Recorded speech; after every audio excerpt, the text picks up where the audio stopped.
Есть города, далекие как звезды, и близкие, как твой родимый дом. К оке сбегают белые березы, шумит Калуга кленом под окном. Звенит эпохой надпланетный воздух, и город мой сдружился с высотой. Над кромкой бора тихо бродят звезды, любуются земною красотой. И мне близки заоблачные выси и путь до дальних марсиан. Калуга колыбель, Калуга пристань к другим планетам рвущихся землян.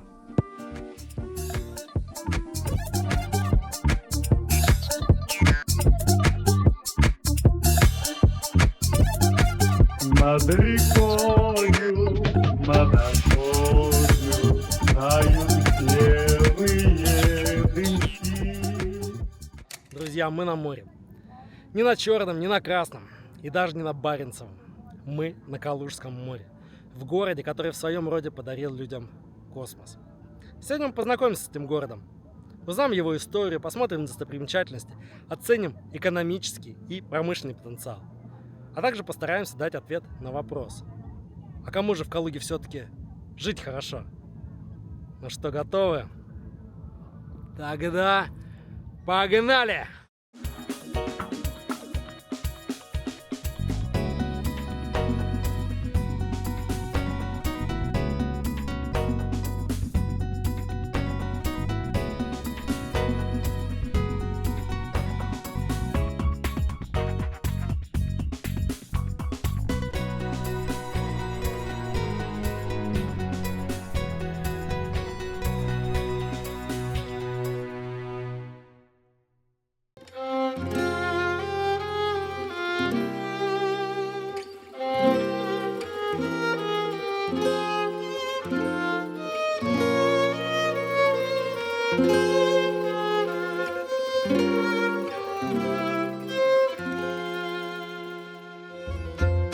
Калуга – город, подаривший миру космос.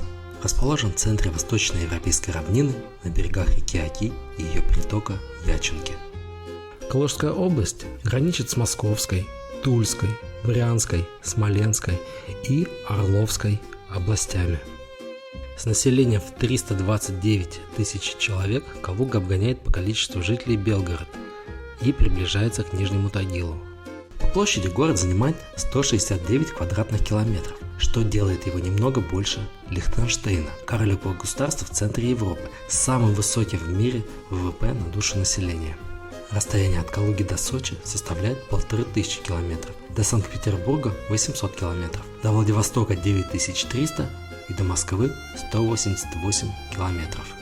В Калуге действуют два железнодорожных вокзала и международный аэропорт, из которого можно отправиться в путешествие по Армении, Белоруссии, Турции, а также городам России, таким как Мурманск, Сочи или Казань.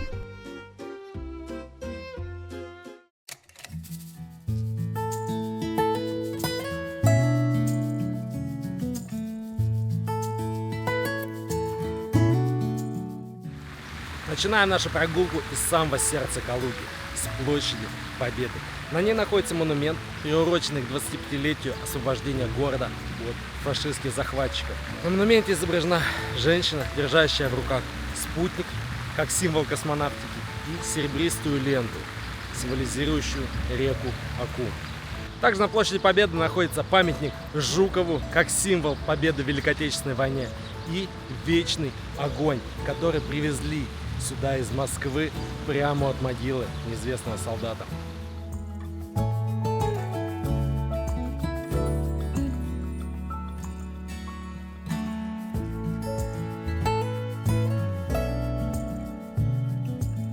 Здравствуйте, а вы из Калуги? Да, я из Калуги, я здесь родилась. А насколько вам здесь нравится жить от 0 до 5? На 4. А если бы у вас была возможность, вы бы переехали отсюда? Да. А куда? А ближе к морю. Ближе к морю в Анапу хочу переехать. А своим бы друзьям рекомендовали переехать в Калугу? Нет. Может быть, надоело нам. Ну, мне лично, может, надоел этот город, уже столько лет здесь прожить. Желаю вам переехать к Анапе ближе. Хочу к морю.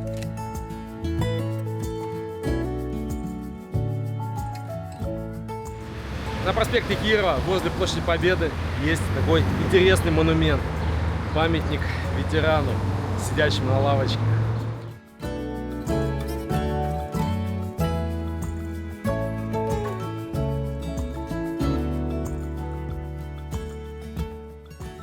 По Кирова едем к следующей достопримечательности – дому купца Ракова.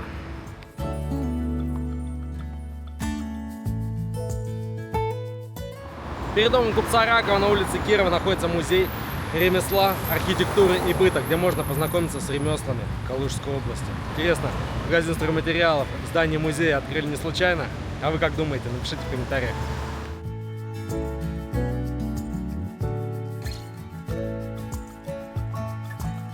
В 1901 году калужский купец Петр Степанович Раков решил выстроить новый современный магазин в стиле модерн. Здание получилось с одной особенностью. Поскольку улицы Ленина и Кирова пересекаются под углом меньшим 90 градусов, и для того, чтобы угол строения сделать менее заметным, его превратили в главный вход. После революции 1917 года Петр Степанович передал магазин новой власти и сам стал за прилавок своего же магазина. В 1965 году здесь открывается детский мир, который работает и по сей день.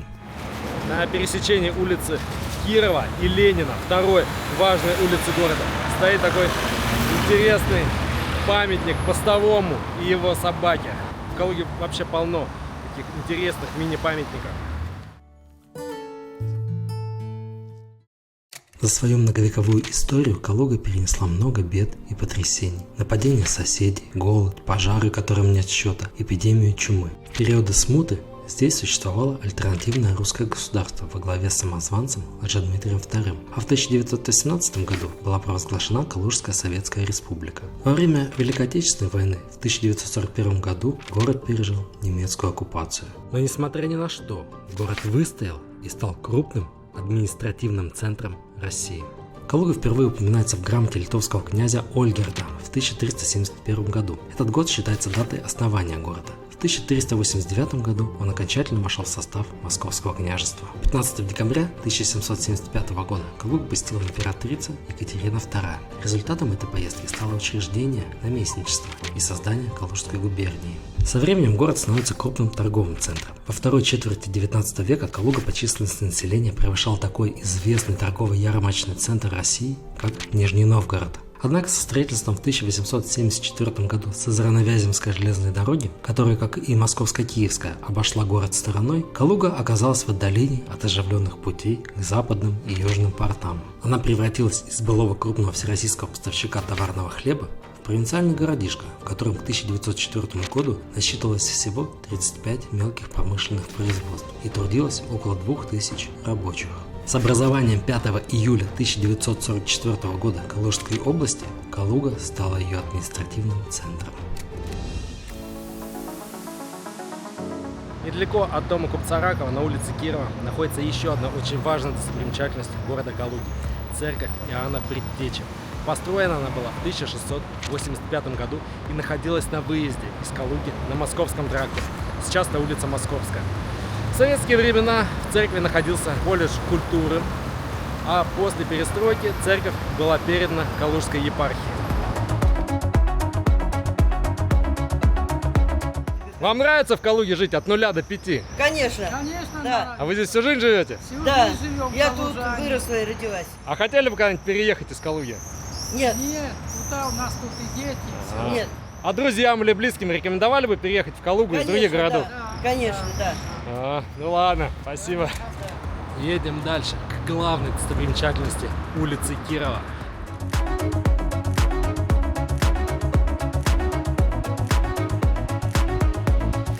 Калужский драматический театр образовался еще при Екатерине II в 1777 году, когда 4 актера прибыли из Санкт-Петербурга в Калугу. В то время театр еще не имел своего здания, и представления проводились в амбаре купца Шемякина. Первое здание театра было построено в 1821 году, но спустя 15 лет сгорело.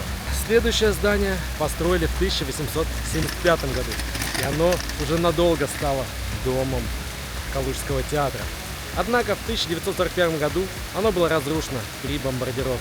Здание, которое мы видим сейчас, было построено в 19 1958 году и с тех пор является домом Калужского драматического театра.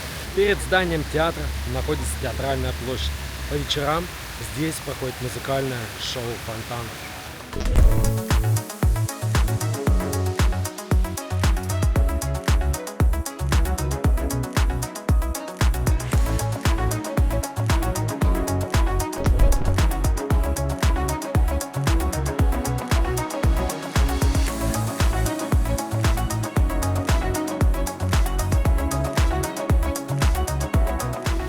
От театральной площади едем на театральную улицу.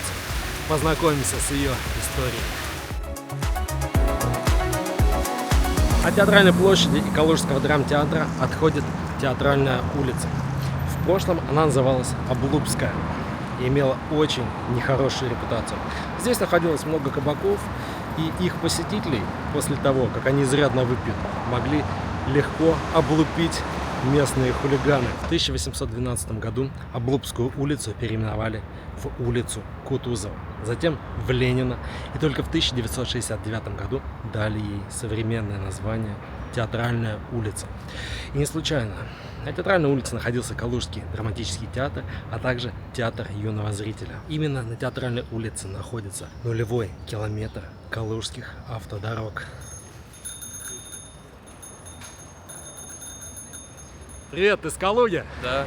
Как тебе здесь живется от 0 до 5? Город спокойный, думаю, 4. Думал когда-нибудь о переезде из Калуги? Ну, конечно, думал. Всегда хочется посмотреть что-то новое, узнать. А куда бы хотел переехать? Тоже какие-нибудь города, не прям мегаполисы, наверное, Воронеж или, ну, подобные города. Ну и последний вопрос. Своим друзьям рекомендовал переехать в Калугу? Да, тут есть чем заняться. О, ну круто. Можно. Да, опять. Едем гулять по городу дальше. Посмотрим, какие еще достопримечательности подготовил для нас красавица Калуга. Проезжаем Калужское духовное училище. В прошлом усадьба Билибина. Построена в 18 веке и является памятником архитектуры.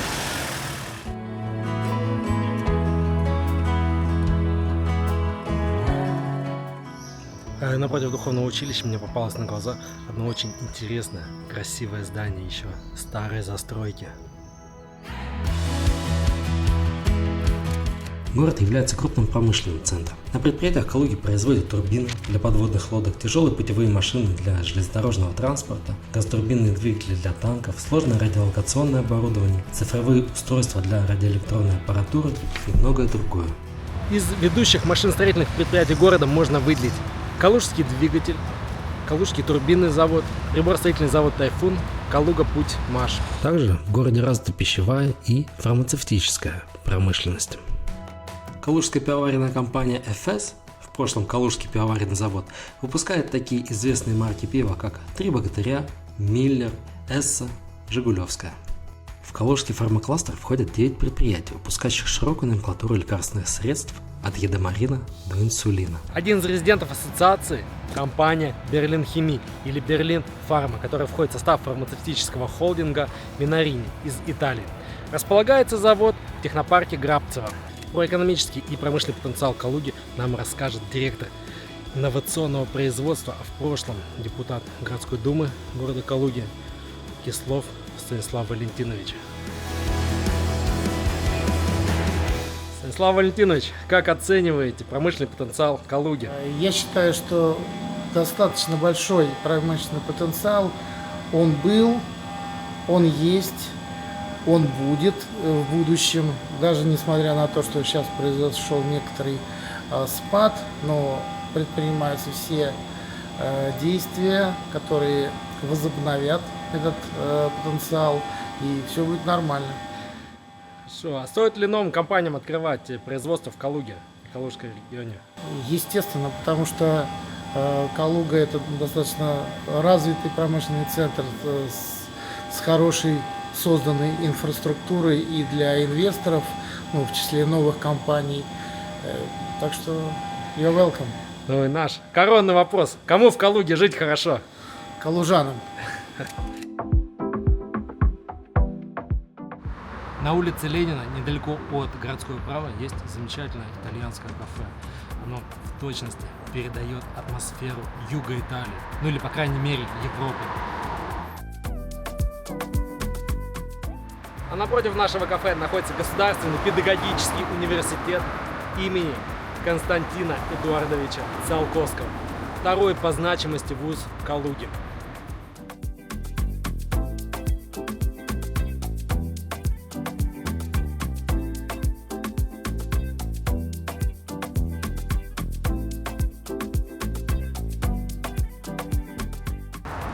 В Калуге на улице Ленина есть свой дом с привидениями. Раньше на месте этого дома находился православный храм.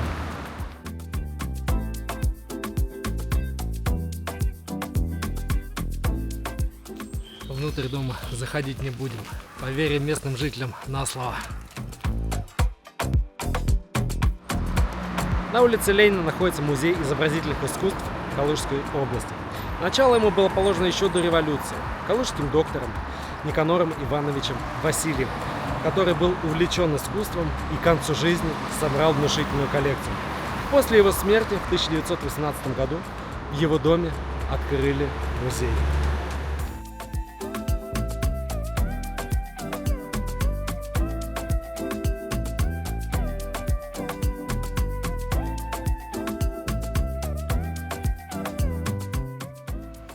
С улицы Ленина ненадолго свернем в Григоров переулок, чтобы познакомиться с еще одной достопримечательностью Калуги – музеем народных ремесел. Само здание уже является музейным экспонатом, но оно также хранит коллекции произведений искусства народных мастеров Калужской области. С музеем народных ремесел познакомились, теперь едем к главному архитектурному памятнику Калуги и Калужской области, к первому гипермаркету города, к гостиным рядам.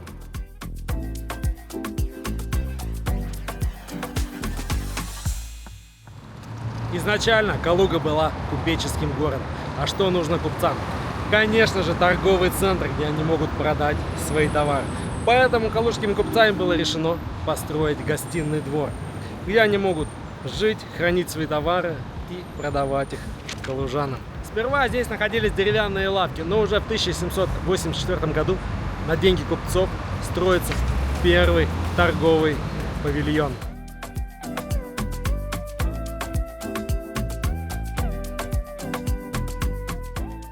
На сегодняшний день в здании гостиных рядов располагаются государственные учреждения, кафе, бары, рестораны, а также барбершоп, в котором я вчера постригся. Каждые выходные во внутреннем дворе гостиных рядов проводят концерт, поэтому сцена здесь стоит все лето.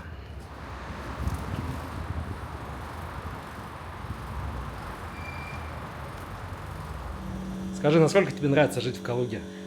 Ну, от 0 до 5. Очень нравится жить в Калуге. Здесь очень хорошо. А если бы была возможность переехать отсюда, куда бы ты переехал? В Питер.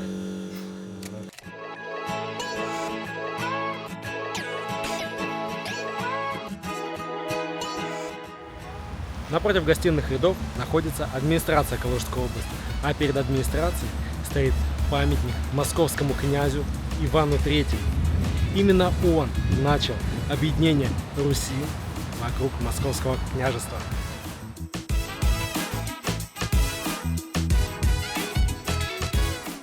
На голубом щите горизонтальный извилистый серебряный переклад, означающий реку Аку, протекающую возле всего города, и в верхней части щита императорская корона, знак знаменитости, которую он через нынешнее учреждение в нем губернии от монаршей милости получил. Девиз «Колыбель космонавтики» начертан на красной ленте серебряными буквами.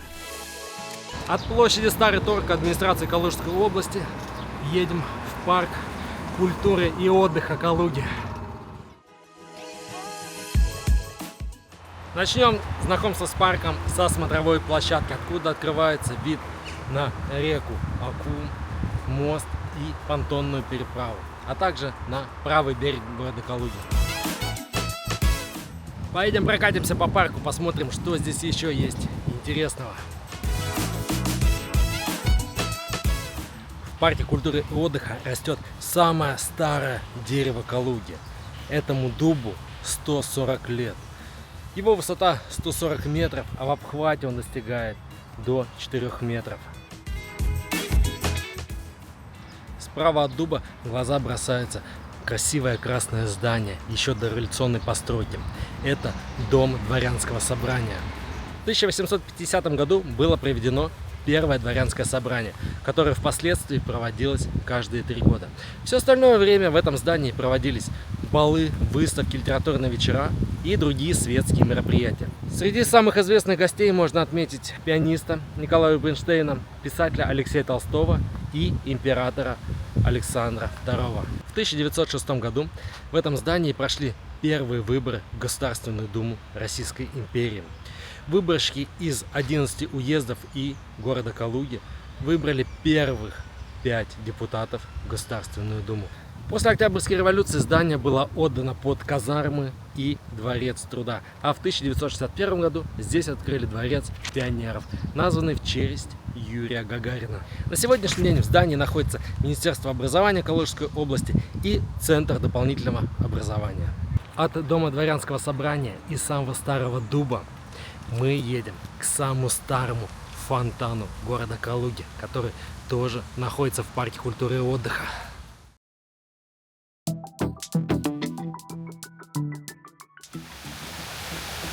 Впервые этот фонтан появился на площади Старый Торг в 1807 году и использовался как резервуар для набора воды. Позже, спустя 79 лет, его решено было перенести в городской сад, где находился летний театр. В центр фонтана добавили чашу и фигуру лебедя. Впоследствии лебедя заменила девочка с зонтиком, которую привез калужский купец из заграничной поездки. Но в 1941 году, во время фашистской оккупации, девочка таинственно исчезла. Скорее всего, немцы, покидая Калугу, забрали ее с собой. Но калужским мастерам удалось восстановить фигуру по фотографии. И в 1979 году она снова появилась на своем месте. Но спустя какое-то время девочка пришла в негодность. И в 2000 году была вовсе похищена сборщиками цветных металлов. Лишь в 2010 году статуя девочки снова появилась на своем месте после генеральной реконструкции парка культуры и отдыха. От фонтана едем к главному храму и сердцу Калуги – Свято-Троицкому кафедральному собору. Свято-Троицкий кафедральный собор уникален тем, что имеет самый большой в России безопорный купол – 17 метров в диаметре, что на 2,5 метра больше, чем у Казанского собора в Санкт-Петербурге. Купол спроектирован в византийском стиле и был возведен без использования внутренних опор. За свою 200-летнюю историю храм пережил много бед и несчастий. Сначала в 30-е годы его хотели взорвать коммунисты, но посчитали стоимость разбора завалов и решили оставить. В 1937 году в здании храма находился зверинец, а во время Великой Отечественной войны школа обороны, которую пришлось сжечь, когда немцы заняли Калугу. Но, несмотря ни на что, храм восстановили. В 2000 году здесь установили новый купол. И сегодня это сердце Калуги и главный храм Калуги и Калужской области. От Троицкого кафедрального собора переходим к еще одной интересной достопримечательности Калуги – архитектурный комплекс присутственных мест, который полукругом идет вдоль парка культуры и отдыха. И первое здание комплекса, которое встречается у нас на пути, это 5-й главный корпус самого престижного учебного заведения Калуги – Московский государственный технический университет имени Николая Эрнестовича Баумана. Бауманский университет – это кузница руководящих кадров для всех промышленных предприятий Калужской области. И не только. Наши выпускники успешно занимают высокие посты и работают по всей России в различных сферах, начиная от промышленности и заканчивая политикой. Также я встречал наших выпускников и за пределами России. Так что, друзья, всем привет, всем выпускникам Бауманского. Центральное здание в комплексе присутственных мест занимает Федеральная антимонопольная служба.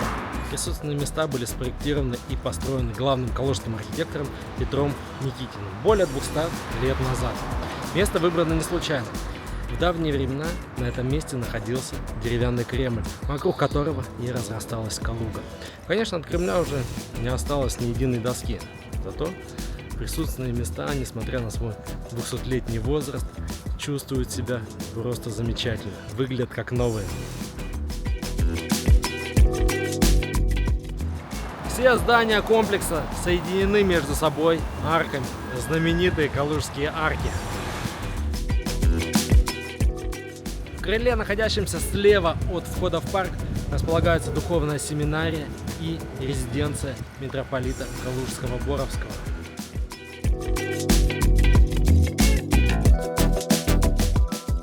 От присутственных мест двигаемся к самому старому мосту в Калуге, который некогда соединил две враждующие части города. Возле въезда на каменный мост встречаем каменный обелиск. Он был установлен здесь в 1785 году после окончания строительства моста и служил нулевым километром. На нем было изображено 12 гербов городов, которые входили в Калужское наместничество, и расстояние до каждого города. По старой калужской традиции, во время свадьбы жених должен перенести невесту на руках через каменный мост. Но в 2009 году мост стал разрушаться, и эту традицию пришлось запретить. Хотя реконструкцию моста давно уже произвели, но традицию так и не вернули. Видимо, не хотят рисковать.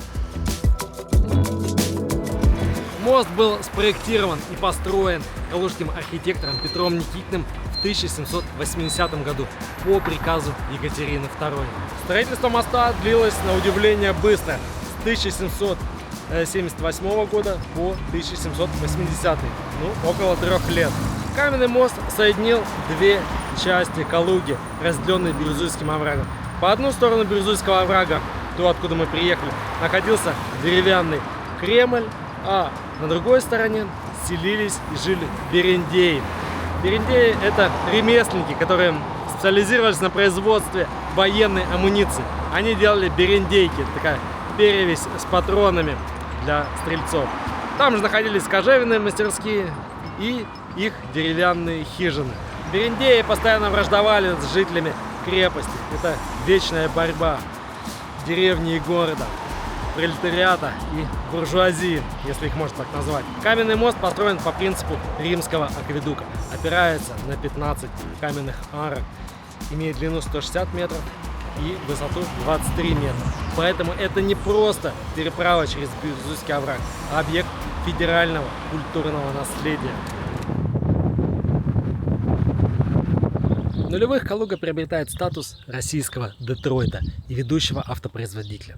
Все началось со строительства завода Volkswagen в 2007 году. Затем пришли шведы с производством грузовиков Volvo и Renault, а за ними совместное предприятие Peugeot Citroën и Mitsubishi Motors. В Калуге было открыто 3 технопарка, которые приняли европейских производителей на льготных условиях. Их двери открыты и сейчас для российских и зарубежных инвесторов. Большинство предприятий в технопарках простаивают уже более 2 лет. Однако некоторые из них до сих пор платят зарплаты своим сотрудникам. Например, такой серьезный работодатель, как Volkswagen. Он до сих пор держит штат сотрудников, но, несмотря на простой, сотрудники каждый день должны приходить и сидеть в офисе, заниматься своими делами. С другой стороны, завод Volvo полностью прекратил свою деятельность в России.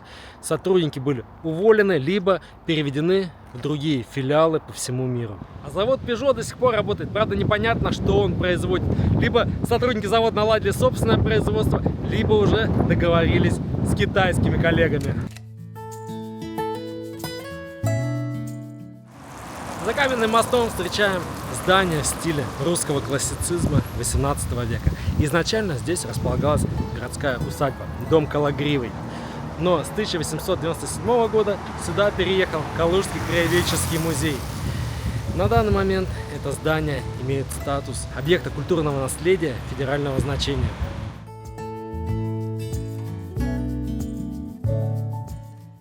От краеведческого музея двигаемся к малоизвестному, но очень интересному музею палаты Коробовых.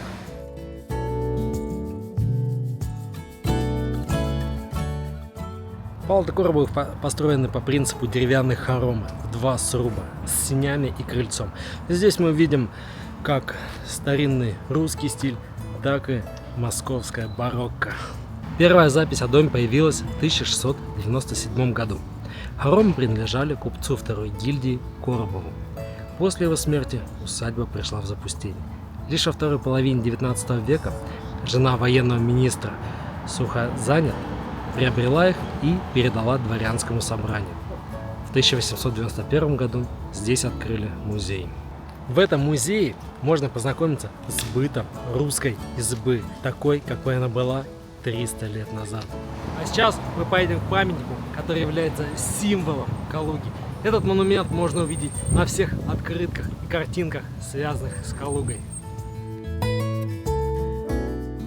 Калугу по праву называют колыбелью космонавтики, ведь именно здесь родился выдающийся ученый Константин Эдуардович Циолковский, благодаря научным трудам которого получилось осуществить первый полет в космос.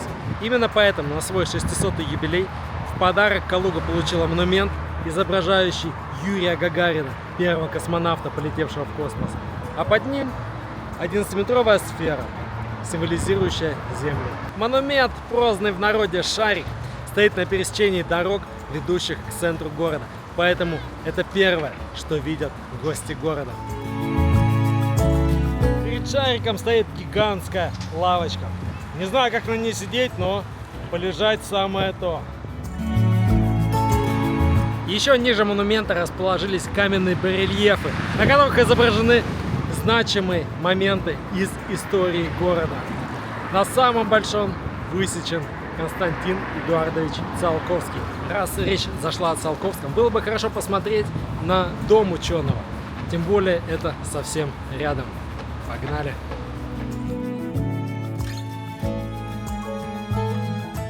За свою жизнь Циолковский провел множество исследований в астрономии, геофизике и биологии.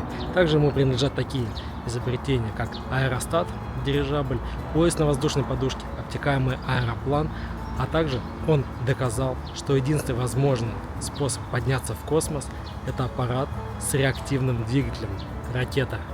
Мало кто знает, но Циолковский был еще и писателем. К примеру, такие произведения, как «Вне Земли» и «На Луне». Кстати, прочитав повести Циолковского, Юрий Гагарин с интересом отметил, что ученый достаточно точно описал нахождение человека в космосе, хотя сам там ни разу не был, ну, может быть, только в своих мечтах. Духовным вдохновителем Циолковского на литературные произведения был писатель-фантаст Жюль Верди. От дома Циолковского прокатимся до памятнику Константину Эдуардовичу, который стоит на сквере Мира, где начинается центральная улица города Кирова. Немножко надо подняться в горку. Приход иностранных инвестиций и рост доходов населения повлекли за собой рост цен на недвижимость. Но несмотря ни на что, жилье в Калуге все еще остается доступным по сравнению с Москвой и Санкт-Петербургом. К примеру, стоимость 1 квадратного метра в новостройке Калуги составляет 99 тысяч рублей. В Сочи 1 квадратный метр обойдется вам в 409 тысяч, в Санкт-Петербурге в 269 тысяч, а в Москве 550 тысяч рублей. Аренда жилья в Калуге в среднем выходит в 15-25 тысяч рублей в месяц. Средняя заработная плата в Калуге в 2024 году составляет 73 тысячи рублей. Однако работники IT-сферы и специалисты калужских предприятий могут зарабатывать более 100 тысяч. Сквер Мира – одно из любимых мест калужан для прогулок и отдыха. Это чистый, уютный, красивый парк. Но он не всегда был таковым. В давние времена здесь была сенная площадь, откуда продавали сено для скота. Потом здесь построили местный театр, который впоследствии сгорел. Так что это место успело побыть еще и театральной площадью. Лишь в 1957 году здесь заложили парк и поставили монумент в честь Константина Эдуардовича Циолковского, на закладке которого побывал и академик, главный конструктор страны Королев. Со сквера Мира начинается центральная улица города, проспект Кирова. Сквер Мира, как и Площадь Победы, имеет круглую форму, а все вместе сквер Мира, проспект Кирова и Площадь Победы образуют огромную гантелю, любимый маршрут калужан для прогулок.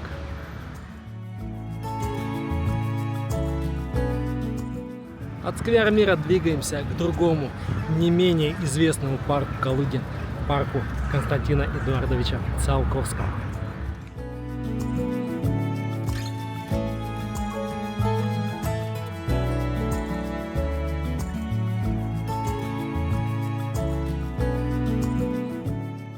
Прямо от входа в парк, двигаясь по центральной аллее, мы попадаем к могиле нашего великого ученого Константина Эдуардовича Циолковского.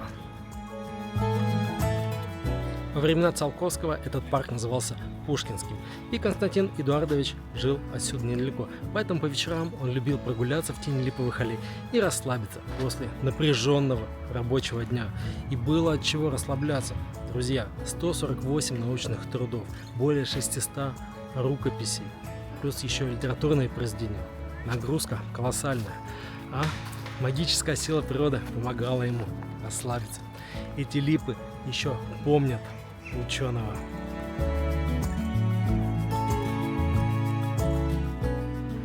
В глубине парка стоит памятник Гоголю.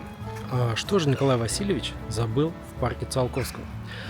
Чтобы понять это, давайте обратимся к истории. В 1782 году на этом месте был разбит загородный сад во французском стиле.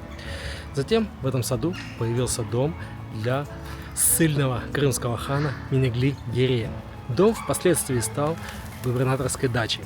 И во флигеле этой дачи 2 раза гостил Николай Васильевич Гоголь. Этот флигель находился как раз вот на этом месте. Ну, теперь все понятно. Из парка Циолковского у нас только одна дорога – к музею космонавтики.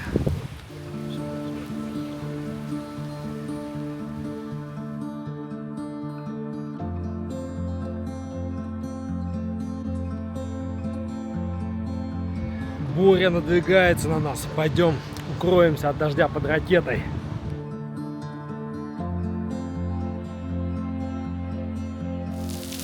Ракет-носитель «Восток-1», который успешно доставил Юрия Гагарина на орбиту 12 апреля 1961 года.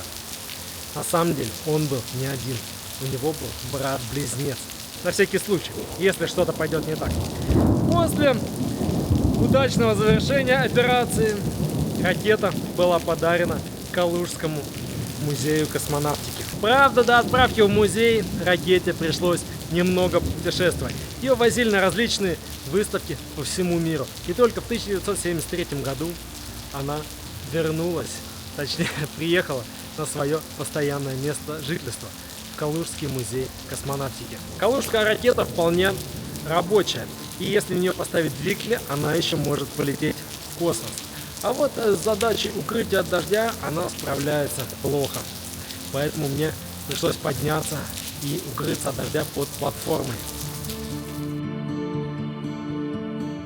Первый камень Государственного музея истории космонавтики был заложен 13 июня 1961 года Юрием Гагариным, ровно через 2 месяца после его удачного возвращения на Землю из первого в мире космического полета. Спустя 6 лет после начала строительства, в 1967 году, музей открыл свои двери для первых посетителей. Музей космонавтики является самым первым и самым крупным музеем в мире, посвященным космической тематике.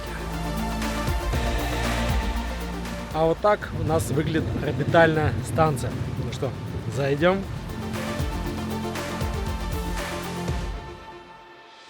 Помещение внутри, конечно, небольшое, зато вид из окна у космонавтов просто бомба. А здесь находится обсерватория. Купив билет на сеанс за 200 рублей, можно прийти и понаблюдать за Солнцем, Луной и другими планетами.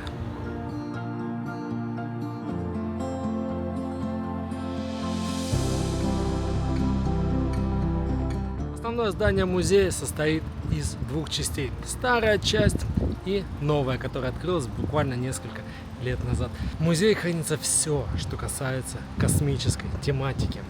От скафандра до целой орбитальной станции с инсталляцией повседневной жизни астронавтов.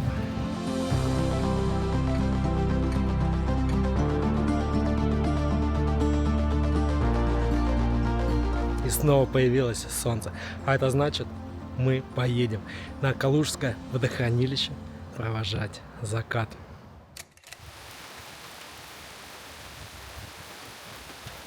Часто Калуга выступает в роли съемочной площадки. На ее улицах сняли более 70 картин, в том числе и «Бесприданница» 1936 года, «Белый бим, черное ухо», «Любить по-русски», а также в 1999 году именно в этом дворе на улице Окружная развернулись главные события известного фильма про народного мстителя «Ворошиловский стрелок».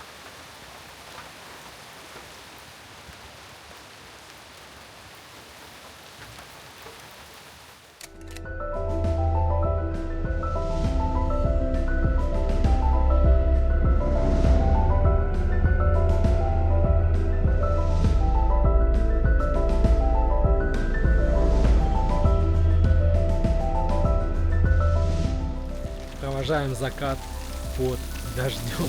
Хотя на улице идет дождь, на солнце это никак не влияет. Оно все так же светит.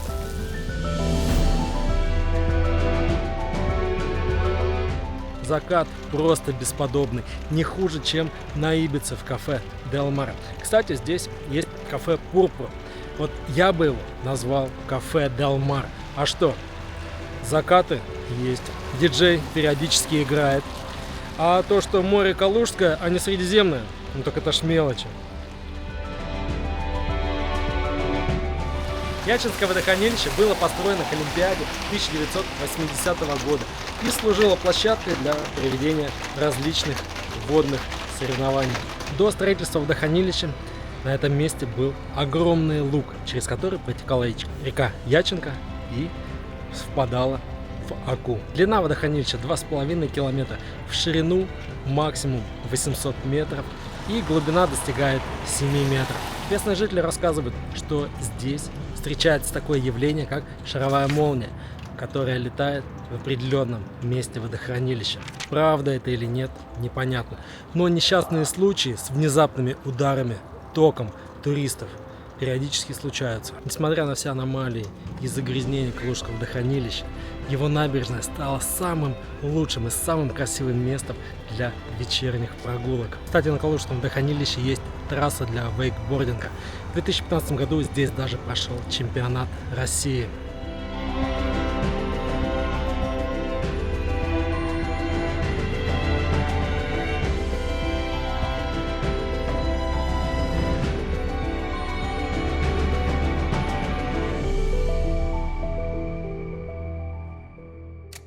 Вот и подошло к концу наше знакомство с Калугой. По мне, это приятный город как для жизни, так и для бизнеса.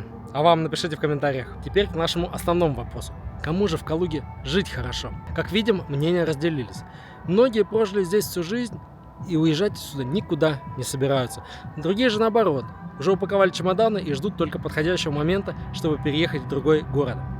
На самом деле это сугубо личный вопрос. Чтобы понять, подходит вам город или нет, нужно приехать сюда, прогуляться по его улицам, даже пожить какое-то время.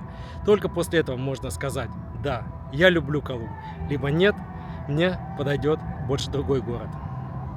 С другой стороны, есть еще одна категория людей, для которых жизнь в Калуге точно хороша. И эти люди – инвесторы, особенно иностранные. Посудите сами, в Калуге 3 промышленных технопарка с льготными условиями. Полно квалифицированных рабочих кадров, с зарплатами хоть и высокими, но на порядок ниже столичных. Хотя город находится практически в Подмосковье.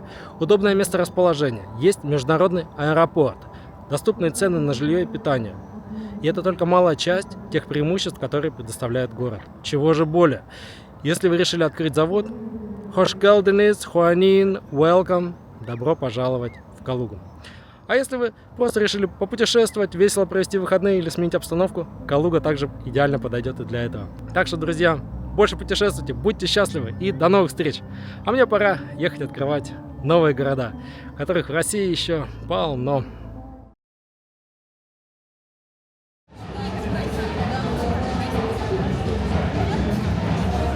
Девушки, где порекомендуете весело провести вечер в Калуге? Что посоветуете гостю города? Ну, какое-нибудь заведение. Наверное, бы Какое? гастропорт. Одно. Не в слоне. А какое лучше? Вот здесь про-арт. Как? Про-арт. Вот сюда сходите.